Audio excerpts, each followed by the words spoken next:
I share with you our gospel reading this morning, I would just like to give to you the setting. The three kings have come, they have offered their gifts, and now Jesus is going to be presented in the temple, dedicated unto God. And it is there in the temple that there is this righteous and faithful man, Simeon, who sees Jesus. He has been guided by the Spirit. He takes Jesus in his arms, and now let us hear his words of praise recorded for us in the gospel according to Luke. And Simeon says, "Master, now you are dismissing your servant in peace according to your word. For my eyes have seen your salvation, which you have prepared in the presence of all peoples, a light for revelation to the Gentiles and for glory to your people Israel."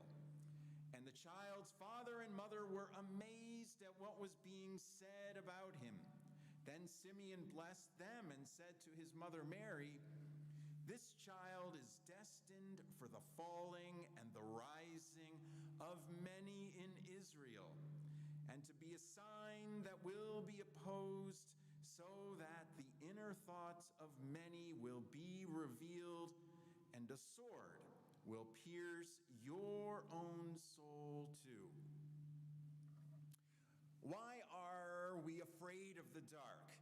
Why is it that the dark causes such a terrible fear within us?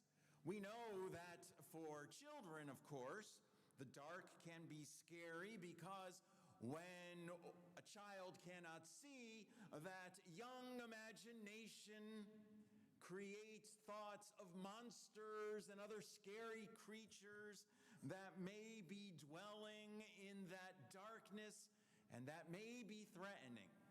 We know that for adults, darkness may similarly be troubling, perhaps not because of monsters per se, but because of the pitfalls and the dangers that we cannot anticipate.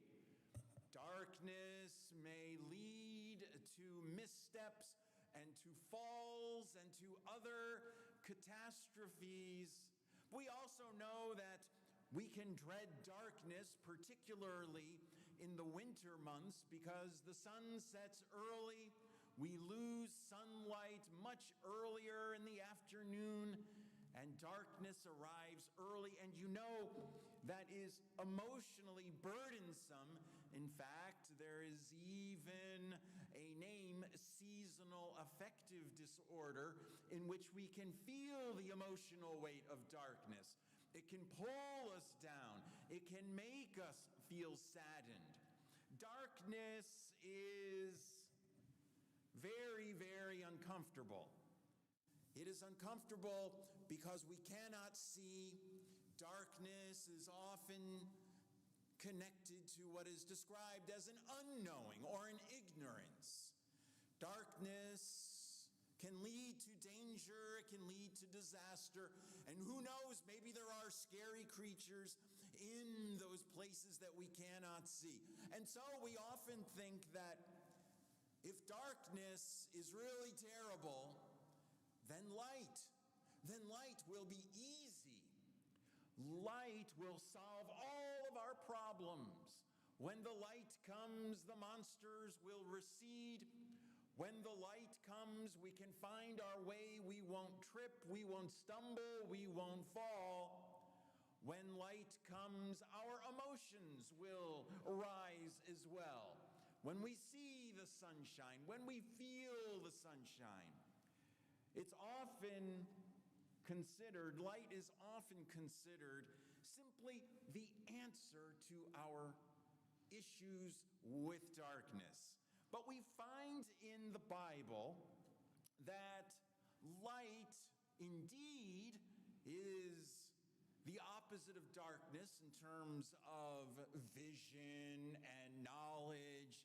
But light in the Bible is not necessarily very, very comfortable. Do you remember Moses with the burning bush? All of a sudden there's this tremendous light when the bush begins to burn. And for Moses, he falls to the ground. He falls to the ground because light in this place, in this moment, speaks to Moses of the presence of God. And that kind of light indeed is overwhelming. A light that dispels darkness, a light that the people of God understand to bring the presence of God is not easy. It's not easy. And here we see in this Song of Simeon that a light has come in Jesus Christ, a light for revelation to the Gentiles, Simeon sings, and for glory to your people Israel.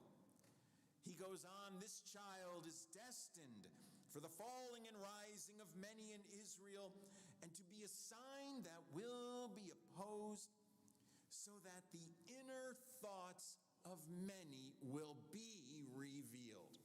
Yes, this light, this star that has brought the three kings to Bethlehem, this star that is a light of revelation for the people of creation, this light that is making all things new, at the very same time, this light will, as Simeon says, reveal the inner thoughts of the people. There is a saying that ignorance is bliss. If darkness is linked to ignorance, then maybe there is a blissful quality to darkness. Because this light of God that shines in Jesus Christ is going to illuminate us. It's going to reveal who we truly are on the inside. Imagine that this light of God illuminates a room, and in that room is a mirror, and we are standing in front of that mirror. The light of God is going to give us this understanding, this reflection of ourselves, this knowledge of ourselves, so that our very insides are going to be revealed. That is not easy. That is not easy. Because when the light of God reveals the inner thoughts of each and every one of us, perhaps there are inner thoughts, perhaps there are things on the inside that we would rather not have revealed. And this is why Jesus himself that the child is destined for the falling and the rising of many in Israel. This is why Jesus, as this light, will be a sign that will be opposed. Because there is something unsettling about this light of God in Jesus of Nazareth. You know the conflicts that he is going to have when he makes his way through this world. There will be many who will oppose him because he will be exposing the cruelty of many. He will be exposing the hypocrisy of many. He will be exposing all of those systems that seek to thwart the desire of God for this world. He will be a sign that is opposed by many because he makes things very, very uncomfortable. Because this light of God in Jesus Christ, it lights up the very core of reality. It's going to reveal the good, the bad, and the ugly, as they say. So it's not easy. It's not easy to stand in this light of God. However, standing in this light of God is ultimately for the redemption of the people of all creation. You need to have a diagnosis before you can have healing. There needs to be accountability before there can be transformation. There needs to be radical honesty, a personal reckoning with oneself before there can be renewal. And this is what that light of God, that light that reveals the thoughts of many, this is what it does. This is what it accomplishes. It's not easy. It's certainly uncomfortable. And yes, there are times when that light can be so overwhelming that we would rather flee back to darkness so that we might enjoy the bliss of ignorance, so that we might escape the truth-telling that this light brings. Now, the beginning of a new year is often a time in which people make New Year's resolutions. A new year brings, indeed, a fresh start, a new beginning, a chance to look ahead to these 12 months and to imagine what might unfold, to imagine who we might be, what kind of lives we might live in the coming 12 months. So maybe this brilliant star that was shining over Bethlehem, this brilliant light that was dispelling the darkness, this brilliant light that brought those 3 wise men, those 3 kings from the east, this brilliant light which exposes the inner thoughts of many, maybe this brilliant light can become the foundation for the beginning of a new year. But that begins with this kind of radical honesty. The kind of radical honesty that we embrace when we look at ourselves in front of the mirror. Now, if we're going to be honest with ourselves, if we're going to really let this light of God cast off the shadows and the darkness that perhaps obscure the places within us we would rather have obscured, we need to keep in mind one very, very important thing.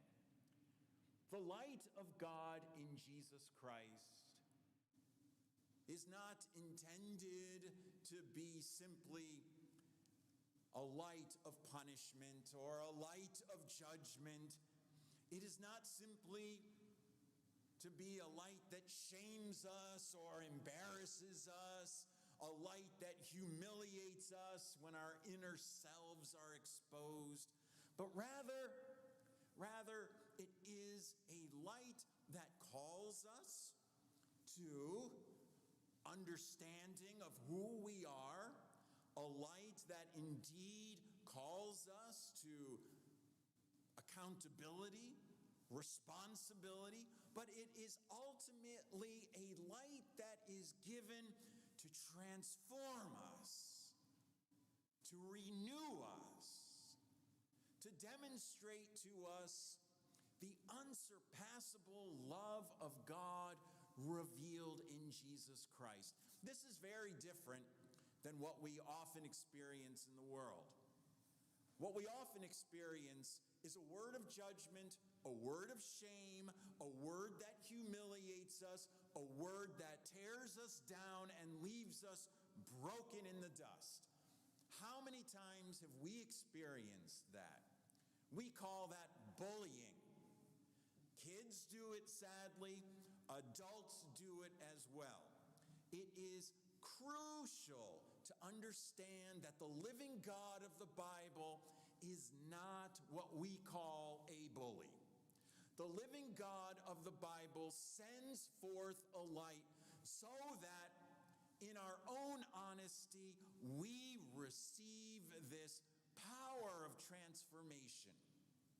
This light, it dispels darkness. We see our inner selves, but then this very same light transforms us. Because accountability, personal responsibility, taking stock of who we are, that's part of the biblical journey.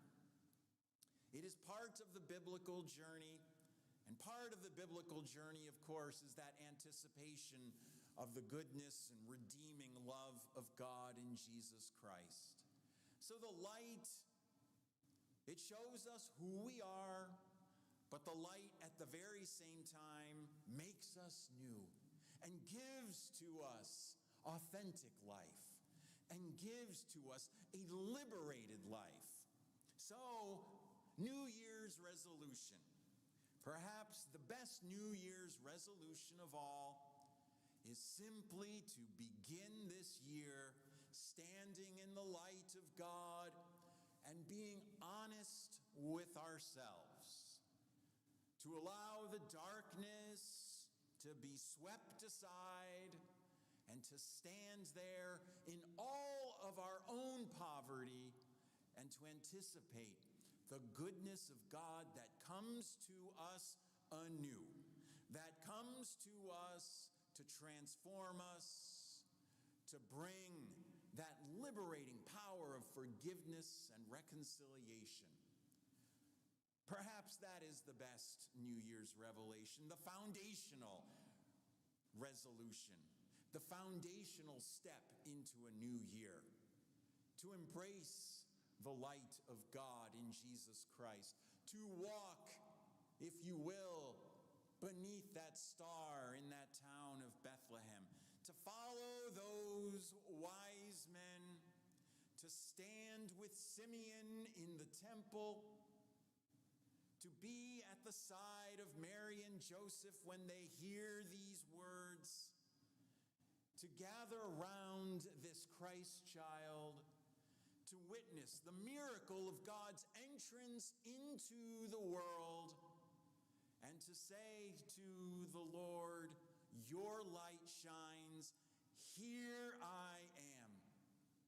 In all of my poverty, here I am with a radical honesty, and here I am, seeking that light, desiring that light, anticipating the sure transformation that comes from God, given to us in Jesus Christ.